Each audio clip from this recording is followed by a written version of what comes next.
الحمدللہ رب العالمین والصلاة والسلام علی سید الانبیاء والمرسلین وعلی آلہ واصحابہ اجمعین الی یوم الدین۔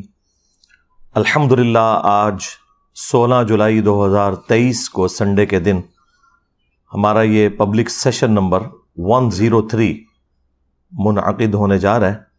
آپ کے یہ ریئل ٹائم کوسچنز پرچیوں کی شکل میں میرے پاس آ چکے ہیں، انشاءاللہ انہیں ہم بعد میں ڈسکس کریں گے۔ پہلے ایک انٹرنیشنل افیئر کچھ عرصے سے آپ نے میڈیا میں اس کے حوالے سے کافی ساری خبریں سنی ہوں گی، لیکن میں نے جان بوجھ کے اسے نگلیکٹ کیا ہوا تھا۔ لیکن اس ایک مہینے میں کافی سارے لوگوں نے مجھے ای میلز کے ذریعے رابطہ کیا کہ آپ اس ٹاپک کو بھی تھوڑا بہت ایڈریس کریں، اسلامک رولنگز اس اعتبار سے ڈسکس کریں۔ جو 18 جون 2023 کو آلموسٹ ایک مہینہ پہلے ایک سبمرسیبل ٹائٹن کا ایک حادثہ ہوا تھا، جو ٹائٹینک بحری جہاز ڈوبا تھا 15 جولائی 1912 کو۔ اس کے ملبے کو، ڈیبریز کو دیکھنے کے لیے وہ لوگ گئے تھے ایک سیاحت کے طور پر۔ اس کے اعتبار سے اسلامک رولنگز کیا ہیں اس کو انشاءاللہ تعالی میں ڈسکس کروں گا۔ ٹائٹینک آپ کو پتہ ہے ایک اتنا بڑا بحری جہاز تھا کہ جس میں آلموسٹ 2 سے 2,500 لوگ بیٹھ سکتے تھے، اور جس شخص نے اسے ڈیزائن کیا اس کا یہ دعویٰ تھا کہ یہ کبھی ڈوبے گا نہیں۔ ظاہر ایک تکبر کا جملہ اس کی زبان سے نکلا، اور پریکٹیکلی پھر آپ نے دیکھا کہ وہ اپنے پہلے ہی سفر میں ڈوب گیا 1912 کے اندر، اٹلانٹک کے اندر، بحر اوقیانوس جسے ہم کہتے ہیں۔ اور اس کے اوپر 1997 میں ہالی ووڈ نے ایک فلم بھی بنائی تھی، وہ کافی زیادہ ہٹ ہوئی۔ وہ فلم ایگزیکٹلی اس طرح نہیں ہے، کچھ اس میں انہوں نے ظاہر ہے کہ ایسی چیزیں بھی داخل کی ہیں جس کی وجہ سے ذرا نوجوان نسل کا انٹرسٹ پیدا ہو جائے، ادروائز وہ جینوئنلی ایک چین تھی مسٹیکس کی جس کا اینڈ رزلٹ ٹائٹینک کے ڈوبنے پہ ہوا۔ اس کے حوالے سے مختلف آپ کو ویلاگس لوگوں کے مل جائیں گے، پھر میں وہ ریفر کروں گا دھروو راٹھی کو، جو ہمارے پڑوسی ملک انڈیا کے اندر ایک آپ سمجھ لیں ایجوکیشن کے پوائنٹ آف ویو سے بہت بڑی نعمت ہے۔ انہوں نے اس کے حوالے سے ایک تفصیلی ویڈیو بنائی ہے، وہ آپ دیکھیں۔ آلموسٹ 17 ملین لوگ وہ ویڈیو ان کی دیکھ چکے ہیں، فیکٹس اور فگرز کے ساتھ انہوں نے ساری چیزوں کو ڈسکس کیا۔ بہرحال یہ 1912 میں ٹائٹینک ڈوبا تھا، اور 1980s کے اندر نیشنل جغرافک چینل کے لوگ وہ اپنی ویڈیوز کے اعتبار سے ٹریولنگ کر رہے تھے اوشن میں، تو اسی ایکسپیڈیشن کے دوران انہوں نے اس کے ملبے کو دریافت کیا۔ اس کے بعد سے دنیا میں ایک ہلچل مچ گئی، اور بعض لوگ جن کے پاس پیسہ زیادہ ہوتا ہے ان کی یہ خواہش ہوتی ہے کہ ہم جا کے اسے فزیکلی دیکھیں، حالانکہ دیکھنا کیا تھا انہوں نے، وہ ملبہ ہی تھا۔ بہرحال ایک سلسلہ شروع ہوا، اور جو کیپٹلسٹ ہوتے ہیں وہ تو اس طرح کے مواقع کو غنیمت سمجھ کے اویل کرتے ہیں۔ پھر اس طرح کی کمپنیاں بھی بننا شروع ہو گئیں کہ جو لوگوں کو اس ملبے کی سیر کروائیں۔ اسی میں ایک کمپنی اوشن گیٹس کے نام سے، انہوں نے ایک ٹائٹین، یعنی وہ ٹائٹینک کی نسبت سے ہی، جس طرح آپ کی وہ قادری چشتیہ نسبتیں ہوتی ہیں نا، تو یہ قادری نسبت عبد القادر جیلانی کی وجہ سے قادری ہے نا، تو یار عبد القادر جیلانی کی وجہ سے اگر قادری ہو سکتا ہے تو ٹائٹینک کی وجہ سے ٹائٹین کیوں نہیں ہو سکتی؟ ٹھیک ہے، تو وہ ایک سبمرسیبل انہوں نے ڈیزائن کیا۔ اس میں میجورٹی پورشن انہوں نے کاربن فائبر کا بنایا ہوا تھا۔ یہ 3 ہی دھاتیں ہیں جو اس اعتبار سے زیادہ سٹریس کو برداشت کر سکتی ہیں، پریشر کو لے سکتی ہیں، سٹیل اور دوسری ٹائٹینیم۔ ٹائٹینیم تو بہت مہنگی دھات ہے، ہمارے یہ میزائل ٹیکنالوجی میں بھی وہ یوز ہوتی ہے، اور تیسری یہ کاربن فائبر۔ لیکن ابھی تک جتنے بھی یہ سبمرسیبلز بنائے گئے تھے یا سب میرینز، یہ دو الگ چیزیں ہیں. سب میرینز آبدوزیں وہ ہوتی ہیں جن کے اندر پورا سسٹم انجن اور سب کچھ لگا ہوتا ہے, ان کا پورے کا پورا کنٹرول اس کے اندر ہوتا ہے اور وہ خود سے اندر جا سکتی ہیں اور باہر نکل سکتی ہیں. ظاہر ہے وہ پانی کے پوائنٹ آف ویو سے اس میں جب داخل کرتے ہیں اس کا وزن بڑھ جاتا ہے, وہ نیچے چلی جاتی. یہ جو انہوں نے ٹائٹین بنائی ہوئی تھی یہ سبمرسیبل تھی, یہ سب میرین نہیں تھی, یعنی اس کے اندر خود کوئی انجن وغیرہ نہیں تھا. یہ اوپر جو بحری جہاز انہوں نے ایک کھڑا کیا ہوا تھا اسی کے رحم و کرم کے اوپر تھی یہ. تو وہ انہوں نے کاربن فائبر سے بنائی تھی اور اس کے اتنے ٹیسٹ ابھی تک کامیاب نہیں ہوئے کہ اسے ایک ایوالوڈ ڈیزائن کے طور پر مانا جائے. اسی لیے اس شخص کے اوپر پہلے کافی مقدمات بھی ہوئے تھے اس حوالے سے کہ یہ لوگوں کی لائف کو رسک پہ لگا رہا ہے. اور وہ بڑے فخری انداز میں, جس طرح ہمارے یہاں پہ ایک پرورٹڈ قسم کی مذہبی نیچر کے لوگ کہتے ہیں نا جی اللہ مالک ہے, اسے جب کہا جاتا تھا کہ بھائی یہ تم لوگوں کی لائف کو رسک پہ ڈال رہے ہو, تو وہ اس کا جواب اپنے انداز میں کہتا تھا کہ جی یہ بات ہے تو پھر کسی کو ڈرائیونگ کے لیے روڈ پہ نہیں آنا چاہیے, کسی کو ایروپلین کی سواری نہیں کرنی چاہیے, ہو سکتا ہے کریش ہو جائے. تو وہ آگے سے یہ جواب دیتا تھا, حالانکہ یہ بالکل الگ چیزیں ہیں. آپ ونس اپنے سارے کے سارے معاملات کو سیدھا کر لیں, اس کے بعد آپ اللہ پہ توکل کریں, لیکن یہ نہیں ہو سکتا کہ آپ صرف بسم اللہ پڑھ کے اور ساکٹ میں 2 انگلیاں دے دیں, انشاءاللہ ضرور مریں گے. ٹھیک ہے, ہاں. جتنی دعائیں آپ دیکھیں احادیث کے اندر آئی ہیں نا, وہ 7 الفاظ ہیں ناگہانی آفت. جو آپ اپنے اوپر خود اپلائی کرتے ہیں نا, قدرت کا قانون وہ اپلائی ہو جائے گا. اگر کوئی شخص سخت سردیوں میں ننگے پاؤں زمین پہ چلے گا تو انشاءاللہ ضرور بیمار ہوگا, یہ ذہن میں رکھیے گا. جب آپ اپنے اوپر خود تقدیر کو غالب کرتے ہیں تو وہ پھر اپلائی ہو جاتی ہے. کوئی دعا پڑھ کے کوبرا سانپ کے منہ میں ہاتھ دے گا تو انشاءاللہ تعالیٰ نہیں بچے گا. یہ کہیں نہیں آیا کہ آپ نے جان بوجھ کے اپنے اوپر کوئی چیز اپلائی کرنی ہے. تو ناگہانی آفات کا ذکر ہوتا ہے اس طرح کی احادیث کے اندر, لہذا اس کا ٹرو سینس بھی آپ نے سمجھنا ہے. بہرحال وہ جو ہونا تھا وہ ہو گیا, جو اس کی خواہش تھی انورٹڈ کاماز کے اندر. یعنی اتنا بڑا ایک حادثہ ہوا, 5 لوگوں کی جان چلی گئی اس کے اندر, اور مرنے والے چونکہ امیر لوگ تھے اس لیے شور شرابہ بھی زیادہ ہوا. ٹائٹینک کا بھی شور شرابہ اس لیے زیادہ ہوا کہ اس میں سارے امیر لوگ تھے, اور اس میں بھی امیر لوگ کیا, پاکستانی آج کی آپ سمجھ لیں آلموسٹ 7.5 کروڑ روپے کا ایک ٹکٹ تھا. وہ 15 کروڑ میں 2 ٹکٹ خریدے تھے ہمارے وہ جو پاکستانی جو 2 تھے بلینرز, انہوں نے, تو وہ بھی اس میں شہید ہو گئے. بہرحال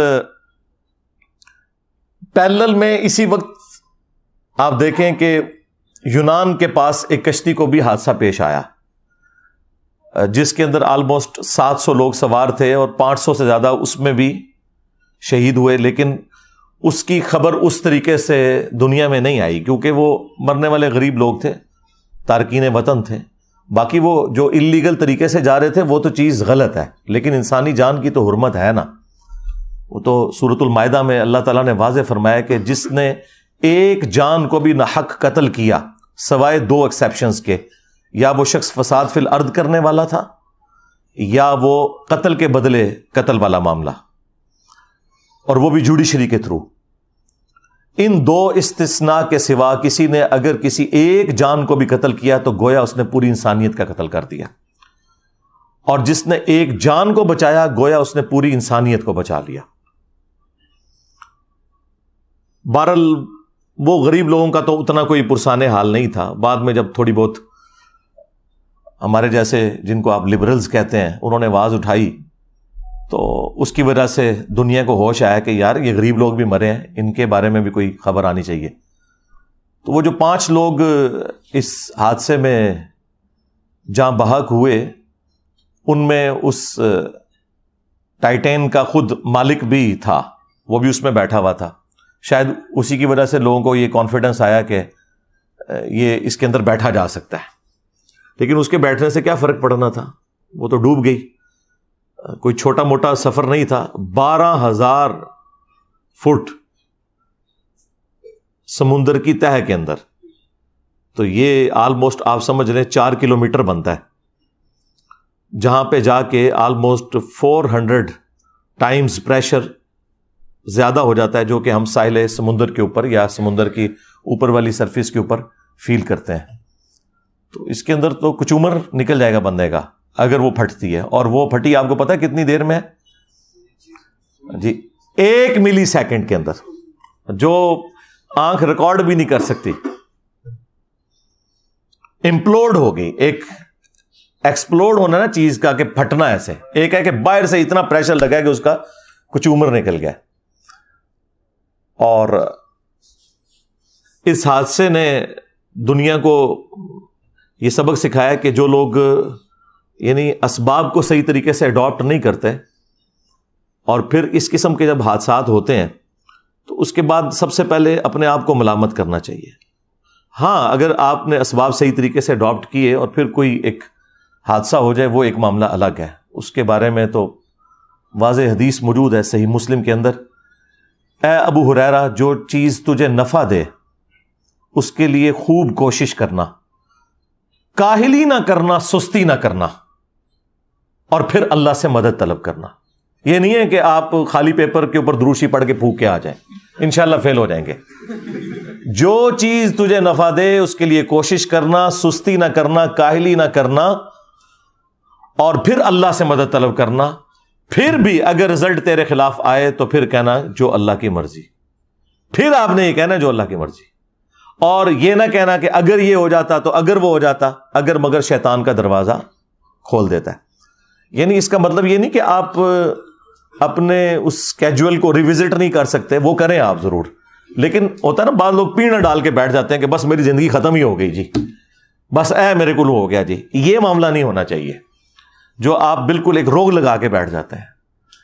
کوشش پوری کریں، اپنی طرف سے محنت پٹ کریں، اور اس کے بعد معاملات اللہ کے اوپر چھوڑ دیں. بہرحال یہاں پہ وہ حادثہ ظاہر ایک تکلیف دہ چیز ہے، اور پاکستانیوں کے لیے اس اعتبار سے بھی تھا کہ پاکستانی بھی اس میں بیٹھے ہوئے تھے، اور اس کی وجہ سے ہماری خبروں کے اندر بھی وہ مسلسل چلتا رہا کہ جی اب اتنے گھنٹوں کی آکسیجن رہ گئی ہے اور اب یہ ہونے والا ہے اور وہ ہونے والا ہے. الٹیمیٹلی وہی خبر آئی کہ جو نہیں آنی چاہیے تھی، لیکن بہرحال ایک معاملہ ہو گیا، حادثہ ہوا. اب اس کے اوپر اسلامک رولنگز کیا ہیں؟ سب سے پہلے تو آپ یہ سمجھ لیں کہ یہ جتنا فزیکل فینومینا آف نیچر ہیں، قانون قدرت ہیں، یہ اللہ تعالیٰ کے بڑے محکم قوانین ہیں. اور اگر یہ قوانین اس طریقے سے نہ چل رہے ہوں تو کوئی بھی سائنٹیفک انوینشن پاسبل نہ ہو. اگر آگ 10 دفعہ جلانے کے اوپر صرف 5 دفعہ جلے اور 5 دفعہ نہ جلے، پروبیبلٹی اس کی 50% ہو، تو پھر آپ کوئی انجن ڈیزائن نہیں کر سکتے، نہ ڈیزل انجن نہ پیٹرول انجن. یہ بڑے محکم قوانین ہیں. البتہ اللہ تعالیٰ ان قوانین کا کوئی پابند نہیں ہے، اس سے یہ باہر نہیں ہے. اسی لیے پوری انسانی تاریخ میں اکا دکا مرتبہ اللہ تعالیٰ نے اپنے قانون قدرت صرف پروفٹس کے لیے توڑے، اور اس کی وجہ یہ تھی کہ اللہ تعالیٰ نے ان کی نبوت کو منوانا تھا. لہٰذا ان چیزوں کو ایز اے رول نہیں آپ پیش کر سکتے. کوئی شخص یہ نہیں کہہ سکتا کہ میں بھی عیسیٰ ابن مریم کی طرح اولاد چاہتا ہوں اور میں نے شادی نہیں کرنی. تو وہ سیدہ مریم کے لیے خصوصیت تھی، اسے اسلام نے کبھی رول بنا کے پیش نہیں کیا. چونکہ یہ گاڈ کے قوانین ہیں تو گاڈ اپنے قوانین توڑ سکتا ہے، لیکن رول کے طور پہ یہ نہیں ہے. وہ ابراہیم علیہ السلام کے لیے ایک ہی دفعہ آگ ٹھنڈی ہوئی ہے، موسیٰ علیہ السلام کے لیے سمندر میں راستہ ایک ہی دفعہ بنا ہے. اس کے بعد تو مطلب یہ معاملات نہیں ہوئے ہیں، لوگ شہید ہی ہوئے ہیں. رومن امپائرز کی بیٹل فیلڈز کے اندر کئی صحابہ اکرام ہیں جنہیں تیل کے کڑاؤں میں زندہ جلایا گیا ہے، روسٹ ہو گئے ہیں، نہیں بچے. کتنے ہیں جو سمندر میں ڈوب کے غرق ہو گئے، نہیں بچے. تو یہ معاملات جنرل رول نہیں ہے. جنرل رول اللہ تعالیٰ کے جو ہے وہی فزیکل فینومینا آف نیچر ہے، اور وہ اسی طریقے سے چلتے ہیں، اور ان کے اوپر کسی کا زور نہیں ہے. وہ آپ نے تمام اسباب اڈاپٹ کرنے ہیں. دیکھیں اللہ تعالیٰ ان تمام چیزوں کو اپنی طرف منسوب کرتا ہے. وَلَهُ الْجَوَارِ الْمُنْشَآتُ فِي الْبَحْرِ كَالْأَعْلَامِ، اور اسی کے ہیں جہاز جو سمندروں میں تیر رہے ہیں پہاڑوں کی مانند. وہ اس وقت بڑے بڑے بادبان والے جہاز ہوا کرتے تھے. تو اللہ نے فرمایا یہ میرے ہیں جو کہ یہ تیر رہے ہیں، اور یہ اللہ کے حکم سے تیر رہے ہیں. یہ سارے کے سارے معاملات اللہ تعالیٰ اپنی طرف اس لیے منسوب کرتا ہے کہ فزیکل فینومینا آف نیچر جو ہے، جو قدرت کے قوانین ہیں، یہ اللہ تعالیٰ نے محکم بنائے ہیں. اگر یہ چیزیں نہ ہوں تو کوئی بھی چیز پاسبل نہ ہو. وہ ہمارے ایک فزکس کے پروفیسر ہیں ہود بھائی، وہ کہتے ہیں میں جہاز میں بیٹھا ہوا تو ایک بندے سے میں نے پوچھا یہ جہاز کون اڑا رہا ہے؟ تو اس نے کہا اللہ اڑا رہا ہے. تو وہ کہنے لگے کہ دیکھیں لوگ ہر چیز کو اس طرح منسوخ کرتے ہیں، تو ایک پورشن تو اس کا درست ہے، اللہ ہی اڑا رہا ہے. آج بوئنسی ختم ہو جائے تو یہ ہوائی جہاز نہیں اڑ سکتے. ایئر پاکٹس، میں نے خود سفر کیا ہے، بعض اوقات ایئر فلائٹ کے دوران ایئر پاکٹس آتی ہیں اور سینکڑوں فٹ اچانک جہاز نیچے آ جاتا ہے کیونکہ نیچے ہوائی غائب ہوئی ہوتی ہے وہاں پہ. تو یہ فورس آف بوئنسی اللہ تعالیٰ نے رکھی ہے. سائنس جو ڈیل کرتی ہے نا وہ فزیکل فینومینا آف نیچر سے کرتی ہے. ہاں، اور یہ سائنس کی عاجزی ہے کہ وہ اس سے پیچھے نہیں جاتی. وہ آپ کو یہ بتائے گی کہ یہ جو زلزلہ آتا ہے یہ ٹیکٹونک پلیٹس کی ڈسٹربنس کی وجہ سے آتا ہے. اب ان سے یہ پوچھیں کہ یہ ایسا کیوں ہوتا ہے اور کس وقت میں ہوتا ہے، وہ کہتے ہیں it is physical phenomena of nature. اسی کے اندر تو قیامت مضمر ہے. یہ کون ڈیسائیڈ کرتا ہے؟ تو ہر فزیکل فینومینا کے پیچھے الٹیمیٹ ریزن گاڈ ہے. God is the only explanation of all the physical phenomena in this universe. ہم تو صرف ڈسکوریز کرتے ہیں. نیوٹن نے ڈسکوری کی ہے کہ گریویٹیشنل فورس ہے جو کہ کوئی بھی دو میٹیریل باڈیز ہیں وہ آپس میں ایک دوسرے کو اس فورس کی وجہ سے کھینچ رہی ہیں، جو ڈائریکٹلی پروپورشنل ہے ان کے ماسز کے اور انورسلی پروپورشنل ہے ان کے درمیان جو ڈسٹنس ہے اس کے اسکوائر کے. لیکن یہ اس نے دریافت کیا. اس رول نے ان میٹیریل باڈیز کو پیدا نہیں کیا. ہم نے یہ دریافت کیا ہے کہ ود رسپیکٹ ٹو زمین سورج مشرق سے طلوع ہو کر مغرب میں غروب ہوتا ہے. ویسے تو وہ طلوع اور غروب نہیں ہوتا، لیکن یہ ود رسپیکٹ ٹو ارتھ ہے ایک کامن آبزرویشن کے اندر. لیکن اس رول نے سن کو پیدا نہیں کیا. اسی طریقے سے انڈے میں سے چوزا نکلنا یہ ہماری آبزرویشن ہے. اس آبزرویشن کو ہم جتنا بھی ڈیپ ڈگ کریں الٹیمیٹلی ہم کہتے ہیں فزیکل فینومینا آف نیچر ہے. ایسا ہی ہوا کرتا ہے. تو یہ جہازوں کو اللہ نے اپنی طرف منسوب کیا ہے. اگر فورس آف بوئنسی نہ ہو فلوئڈ کے اندر تو کوئی بھی چیز تیر نہیں سکتی، نہ ہوا کے اندر اور نہ سمندروں کے اندر. آپ کو پتہ ہے یہ ارشمیدس جو تھا، ارکمیڈس، ہم اردو میں ارشمیدس کہتے ہیں، یہ 300 قبل مسیح اس نے یہ دریافت کی تھی فورس آف بوئنسی. اس وقت وہ ٹب میں نہا رہا تھا اور جب اس طرف اس کا دماغ گیا، نہ تو لوگ صدیوں سے رہے تھے، بس جس کے اوپر اللہ تعالیٰ قدرت کے قوانین کھول دے، تو وہ اتنا خوش ہوا کہ وہ بغیر کپڑوں کے ہی اٹھ کے باہر نکلا کہ میں نے پا لیا. کیا پا لیا؟ اس رول کو اس نے سمجھ لیا کہ جو فورس اوپر کی طرف لگتی ہے اس کی کیلکولیشن کیسے ہوگی فورس آف بوئنسی کی، اور اس کے اوپر ہی آج سارے کے سارے معاملات چل رہے ہیں. ایک سوئی سمندر میں ڈوب جاتی ہے لیکن لاکھوں ٹن وزنی جہاز نہیں ڈوبتا. کیوں؟ کہ وہ فورس آف بوئنسی کا جو قانون ہے اس کو مد نظر رکھتے ہوئے بنایا جاتا ہے. فورس آف بوئنسی یہ ہے کہ جب بھی کوئی فلوٹنگ آبجیکٹ سمندر یا پانی میں رکھا جائے تو جب وہ پانی کے اندر ڈوبنے لگتا ہے یا پانی کے اوپر رکھا جاتا ہے تو وہ پانی کو ڈسپلیس کرتا ہے. وہ جتنا پانی ڈسپلیس کرتا ہے، آپ دیکھتے ہیں بحری جہاز بھی کچھ ڈوبا ہوا ہوتا ہے کچھ باہر نکلا ہوتا ہے، وہ جتنا پانی ڈسپلیس کرتا ہے نا، اس پانی کا جتنا وزن ہے نا، اس وزن کے برابر فورس اوپر کی طرف لگتی ہے. اسے فورس آف بوئنسی کہتے ہیں. اگر وہ فورس اس جہاز کے وزن کے برابر ہو پھر تو وہ جہاز تیر سکتا ہے، یا زیادہ ہو تب تو تیر سکتا ہے. لیکن اگر جہاز کا وزن اس سے زیادہ ہو جائے پھر جہاز ڈوب جائے گا. تو بحری جہاز یہ آپ کو دیکھنے میں اسٹیل کی سٹرکچر نظر آ رہی ہے لیکن اندر سے ہالو بنائے جاتے ہیں تاکہ جو اتنا بڑا سرفیس ایریا ہے اس کے اندر اس کا وزن کم ہو، اس کی ڈینسٹی کو کم کرنے کے لیے. وہ سارے کا سارا نہیں لوہے کا بنا ہوا ہوتا، اندر ساری ہوا ہے، صرف ایک چادر ہی ہے یا اندر ایک اسٹیل سٹرکچر ہے تھوڑے تھوڑے فاصلے کے اوپر ٹرسز کی فارم کے اندر.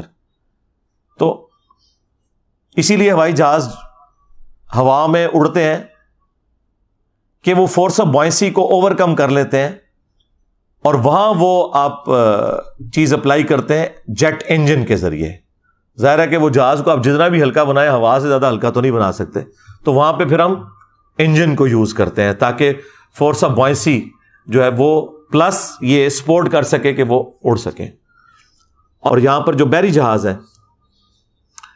ان کے اندر اس کی ڈیزائننگ ایسے کی جاتی ہے۔ البتہ جو سب میرینز ہیں جو ڈوب جاتی ہیں پانی کے اندر، ان کو وزنی بنایا جاتا ہے، اور وہ وزنی بنانے کے لیے ان کے اندر انہوں نے کمپارٹمنٹس رکھے ہوتے ہیں، پانی اندر سک کرتے ہیں پمپس کے ذریعے، اور اس کا وزن جو ہے وہ بڑھ جاتا ہے، یعنی اس کا وزن جو ہے فورس آف بائنسی سے زیادہ ہو جاتا ہے، اس لیے وہ اندر چلی جاتی ہے، اور جب باہر نکلنا ہوتا ہے وہ پمپس کے ذریعے پانی کو باہر نکالتے ہیں، وہ باہر آ جاتی ہے۔ تو یہ ایک اس کا بیسک پرنسپل ہے۔ بہرحال یہاں پر جو یہ سبمرسیبل تھی یہ باہر نہیں نکل سکی، اندر ہی سب کا کچومر نکل گیا، اور اس کے بعد پھر مختلف قسم کی گفتگو لوگوں میں ہونا شروع ہو گئی کہ کسی نے کہا یہ حرام موت مر گئے ہیں، کیا ضرورت تھی اتنا پیسہ خرچ کرنے کی، اور کسی نے کہا جی شہید ہو گئے ہیں۔ بہرحال یہ دونوں ایکسٹریم رویے ہیں۔ میرا خیال ہے کہ کوئی حرج نہیں ہے اگر کوئی شخص اس اعتبار سے اگر کوئی ریلائبل سواری ہے اور اس میں سفر کرنا چاہتا ہے، خواہ وہ ہوائی جہاز ہو یا سبمرسیبل ہو یا سب میرینز ہوں یا بحری جہاز ہوں، بشرطے کہ وہ تمام کے تمام رولز کو کنسیڈر کر کے بنائے گئے ہوں، تو اس میں کوئی حرج نہیں ہے، اس کا رائٹ ہے۔ اگر کسی کو اللہ نے پیسہ دیا ہے تو چاہے وہ ہوائی جہاز میں مہنگے والا ٹکٹ لے کے سفر کرے، خواہ وہ کسی سبمرسیبل میں اس اعتبار سے سفر کرے، تو یہ جواز کی حد تک تو درست ہے۔ لیکن یہ بات درست ہے کہ اس سے زیادہ حقدار وہ لوگ ہیں جن کے پاس 2 وقت کی روٹی نہیں کھانے کے لیے، ان کے اوپر پیسہ لگایا جائے بجائے اتنے مہنگے کاموں میں لگانے کے۔ اور میرا خیال ہے وہ انہوں نے کیا دیکھنا تھا، اس سے بہتر تو ہم بڑی سکرین کے اوپر دیکھ لیتے ہیں، ادھر تو سکرین بھی چھوٹی سی تھی، اس میں سے کیا نظر آنا تھا۔ اس سے بہتر فارم میں ہم گھر بیٹھ کے اپنے ایئر کنڈیشن کمرے کے اندر وہ سارے کے سارے مناظر دیکھ سکتے ہیں۔ بہرحال قرآن حکیم میں اللہ تعالیٰ نے مختلف مقامات کے اوپر زمین میں سیر کرنے کا، چلنے پھرنے کا حکم دیا ہے، لیکن وہ سب کچھ عبرت کے لیے ہے، اور اس اعتبار سے آپ کو ضرور سفر کرنا چاہیے۔ اسلام گاڈ اورینٹڈ ہے۔ اسلام میں ہے کہ آپ کوئی بھی ایکٹیویٹی پرفارم کر رہے ہیں، اگر خدا کو بیچ میں انوالو کر لیتے ہیں تو وہ آپ کا دین ہے۔ اس اعتبار سے سورۃ الحج میں 2 آیات ہیں، آیت نمبر 45 اور 46۔ اعوذ باللہ من الشیطان الرجیم، بسم اللہ الرحمن الرحیم۔ فَكَأَيٍّ مِّن قَرْيَةٍ أَهْلَكْنَاهَا، اور کتنی ہی بستیاں ایسی ہیں جن کو ہم نے ہلاک کر دیا، وَهِيَ ظَالِمَةٌ فَهِيَ خَاوِيَةٌ عَلَىٰ عُرُوشِهَا، جو کہ ظالم تھیں، نافرمان تھیں، اور آج وہ الٹی پڑی ہوئی ہیں، کھنڈرات کی شکل میں دیکھی جا سکتی ہیں۔ وَبِئْرٍ مُّعَطَّلَةٍ، اور کتنے ہی کنویں ہیں جو کہ خشک ہو چکے ہوئے ہیں۔ وَقَصْرٍ مَّشِيدٍ، اور کتنے ہی قلعے ہیں جو کہ ویران ہو چکے ہیں۔ آپ نے یہ دونوں چیزیں اگر پریکٹیکلی دیکھنی ہے تو یہ قلعہ روتاس جہلم میں موجود ہے، اس کے اندر آپ کو بڑے بڑے کنویں بھی نظر آئیں گے۔ ایک بہت بڑا کنواں ہے جہاں سیڑھیوں سے ہاتھی اتر کے پانی پیا کرتے تھے، اور باقی اس کے کھنڈرات بھی آپ کو قلعے کے نظر آ رہے ہیں۔ تو اللہ تعالیٰ فرما رہا ہے کہ یہ تمام چیزیں جو ہے یہ اللہ تعالیٰ کی اس اعتبار سے نشانیاں ہیں۔ افلم یسیروا فی الارض، تو کیا انہوں نے زمین میں سیر کر کے گھوم پھر کے نہیں دیکھا؟ فتکون لہم قلوب یعقلون بہا، تو کیوں نہ ایسا ہوا کہ ان کے دل ہوتے جس سے یہ سوچتے۔ اب انسٹرومنٹ آف انٹلیکٹ ہارٹ ہے یا برین، اس کے اوپر بھی میری ویڈیو ریکارڈ ہے، دونوں ہے، اور جو اس وقت لیٹسٹ اس اعتبار سے ڈسکوریز ہوئی ہیں میں نے ساری ڈسکس کی ہیں، گوروں کی ویڈیوز لگائی ہوئی ہیں اس میں، تو دونوں ہیں۔ وَآذَانٌ يَسْمَعُونَ بِهَا، یا ان کے کان ہوتے جس سے یہ سنتے۔ فَإِنَّهَا لَا تَعْمَى الْأَبْصَارُ، تو بے شک آنکھیں اندھی نہیں ہوتی، وَلَكِنْ تَعْمَى الْقُلُوبُ الَّتِي فِي الصُّدُورِ، بلکہ دل اندھے ہو جاتے ہیں جو سینوں میں ہے، اور دل سے مراد عقل، وہ سینے میں بھی ہو سکتی ہے، وہ دماغ میں بھی ہو سکتی ہے، دونوں چیزیں درست ہیں۔ تو اللہ تعالیٰ فرما رہا ہے کہ یہ عبرت حاصل کرو کہ موت کی تلوار تمہارے اوپر لٹک رہی ہے۔ اس اعتبار سے ٹائٹینک کا ملبہ ڈیبریز دیکھنا وہ بھی اسی کیٹیگری میں فال کرتا ہے کہ اتنی وجاہت کے ساتھ لوگ نکلے تھے اور موت کا شکار ہوئے۔ اس سے آپ عبرت حاصل کریں، انہیں کوئی برا نہیں کہنا۔